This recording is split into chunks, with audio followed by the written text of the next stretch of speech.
গুঁড়ো দুধ দিয়ে যে এত সুন্দর পুডিং হয় আজ না বানালে বুঝতাম না। আসসালামু আলাইকুম, সবাই কেমন আছেন? আজ আমি বানাবো পুডিং। প্রথমে আমি এখানে 8টা ডিম নিয়ে নেব। এখানে 6টা ডিমের মতো আমি ভেঙে নিয়েছি, পরে আমি আরও দিয়ে দেব। এখন এরকম একটা ডাল ঘুটনির সাহায্যে আমি এটাকে মিলিয়ে নেব ভালোভাবে। তো একটু লবণ দিয়ে দেব। আমি সব সময় লিকুইড মিল্ক দিয়ে মানে তরল দুধ দিয়ে পুডিং বানাই। আরও দুটো আমি দিয়ে দেবো ভেঙে। টোটাল 8টা ডিম নিয়ে নিয়েছি। তো তরল দুধ দিয়ে বানাই। আজকে তরল দুধ ছিল না, ওরাও খাওয়ার জন্য বায়না করছিল, এই জন্য আমি গুঁড়ো দুধ দিয়ে বানালাম। এরকম একটা ছাঁকনার সাহায্যে আমি ছেঁকে নেব, যাতে দানা না থাকে বা কোনো ডিমের ভাঙা খোসা না থাকে, যেন সফট হয়। এখন আমি এটার 1 কাপ গুঁড়ো দুধ নিয়ে নেব, 1 কাপ পানির মধ্যে দিয়ে দেব। অর্ধেক গুঁড়ো দুধ দিয়ে দিছি, বাকি অর্ধেক আমি পরে দিয়ে দেব। এখন আমি এই কাপের প্রায় 1.5 কাপ হবে না, 1.5 কাপের কম একটু চিনি দিয়ে দেব। এখন একটা এলাচ দিয়ে দেব।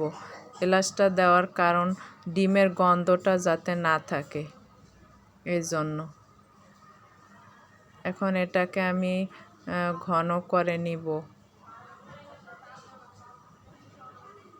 তো ঠান্ডা হতে থাক, তত একদম ঠান্ডা করে নিতে হবে।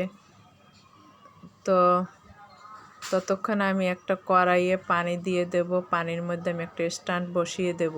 এখন যেটাতে আমি পুডিংটা বানাবো ওটাতে আমি সয়াবিন তেল দিয়ে দেব, ঢাকনায়ও দিয়ে দেব, যাতে লেগে না যায়, আর ফুলে উঠলেও যেন ঢাকনায় না লাগে।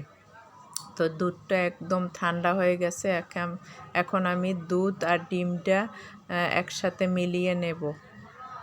তারপর আমি ওই বাটিটার মধ্যে ঢেলে নেব।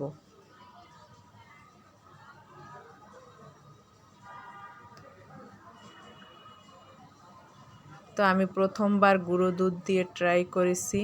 এখন স্ট্যান্ডের উপর এটা দিয়ে দেব, ঢাকনাটা লাগিয়ে নেব। ভারী একটা কিছু দিয়ে দেব। প্রথমবার ট্রাই করেছি গুঁড়ো দুধ দিয়ে, ভিডিও করে রাখছি, যদি ভালো হয় আপনাদের সাথে শেয়ার করব।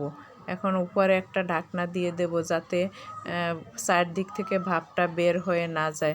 এখন একটা এরকম টুথপিকের সাহায্যে চেক করে নিয়ে, যদি লেগে থাকে তাহলে মনে করব যে আরও একটু রাখতে হবে। আমি 30 মিনিটের মতো চুলায় রেখেছি। এখন চারপাশটা একটু এরকম করে নেব, যাতে ভেঙে না যায় ঢালার সময়। তো এরকম হয়েছে। এখন আমি এরকম হয়েছে দেখতে। তো কতটা সফট হয়েছে।